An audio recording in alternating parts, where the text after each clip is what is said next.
ಅದಾದ್ಮೇಲೆ ಬಿಡ್ರಿ, ಇವತ್ತೊಂದು ಹೇಳ್ತೀನಿ, ಇನ್ನೊಂದು ತುಂಬಾನೇ ಹೇಳ್ಬೇಕಿದ್ದೀರಲ್ಲ, ಯಾಕಂದ್ರೆ ಗೊತ್ತಾಗಲ್ಲ ಅಂತ ಹೇಳಿ.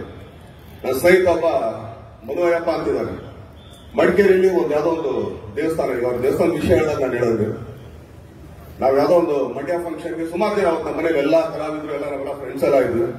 ಅವ್ನು ಹೇಳ್ದ, ಗುರು ನಂದು ದೇವಸ್ಥಾನ ನಿಮಗೆ ಸ್ವಲ್ಪ ಏನಾದ್ರು ಜೀರ್ಣೋದ್ಧಾರ ಮಾಡೋದಕ್ಕೆ, ಯಾಕಂದ್ರೆ ಇಲ್ಲಿಂದ ನಮ್ಗೆ ಸಪೋರ್ಟ್ ಸಿಗ್ತಲ್ಲ ಅಂತ. ಅದಕ್ಕೆ ಮೊದಲನೇ ಸರಿ ಕೂಗಾಕಿದ್ದೆ ಅವ್ರ ಮಗ ಜಾಯಿದ್. ಹಣ ನನ್ ಕಡೆ 5 ಲಕ್ಷ ಅಂದ, ಅವನೇ ಫಸ್ಟ್ ತಂದ್ಕೊಟ್ಟಿದ್ದ ಅಲ್ಲಿಗೆ. ನಾನು ಒಂದು ಮನುಗೆ ಹೇಳಿದೆ, ನೋಡು ಚಿನ್ನ, ಈ ಪರಿಸ್ಥಿತಿಲ್ಲ ನೀವು ಬೋರ್ಡ್ ಮೇಲೆ ಫಸ್ಟ್ ಜಾಯಿದ್ ಖಾನ್ ಅಂತ ಬರ್ಸು, 5 ಲಕ್ಷ ಅಂತ ಬರ್ಸು, ಆಮೇಲೆ ಮಿಕ್ಕಿದವ್ರ ಹೆಸರೆಲ್ಲ ಬರ್ಸು ಅಂತ.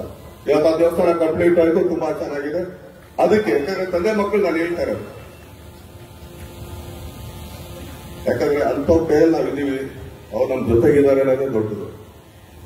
ಸೊ ಇವತ್ತು ಅವ್ರು ಇಲ್ಲಿ ಕರೆದಿದ್ದು ಕೂಡ ಮೊದಲನೇದಾಗ ಅವ್ರು ಬೇಕಾದ್ರೆ ನಿನ್ನೆ ಫೋನ್ ಮಾಡಿ ಇವತ್ತು ಅಂತಿದ್ರು ಬರ್ತಿದ್ರು, ಏನೇ ಕೆಲಸ ಇದೆ. ಯಾಕಂದ್ರೆ ನಾನು ಯಾವ್ದೇ ಕೆಲಸ ಇದ್ರು ಕೂಡ ಒಂದು ಕಾರ್ಯ ಮಾತ್ರ ಅವತ್ತೊಂದು ದಿನ ನಾನು ಎಲ್ಲೂ ಬರೋಲ್ಲ ಅಂತ ಹೇಳ್ತೀನಿ. ಅದು ನಮ್ಮ ತಂದೆ ಕಾರ್ಯ, ವರ್ಷಕ್ಕೊಂದ್ಸಲಿ ಮಾಡೋದು. ಅವತ್ತೊಂದು ದಿನ ಮಾತ್ರ ನಾನು ಯಾರೇ ಇರೋದು ಅವ್ನು ಬರೋಣ ಅಂತ. ಇವತ್ತು ನಾವು ಕಾರ್ಯ ಇದ್ದಿದ್ರು ಕೂಡ ನಾಳೆ ಮಾಡ್ಕೊಡೋ, ಇವತ್ತು ಔಟ್ ಬರೋಣ, ಯಾಕಂದ್ರೆ ಬೈಕ್ ಇರೋದು ಫಸ್ಟ್ ಟೈಮ್ ಅಂತ.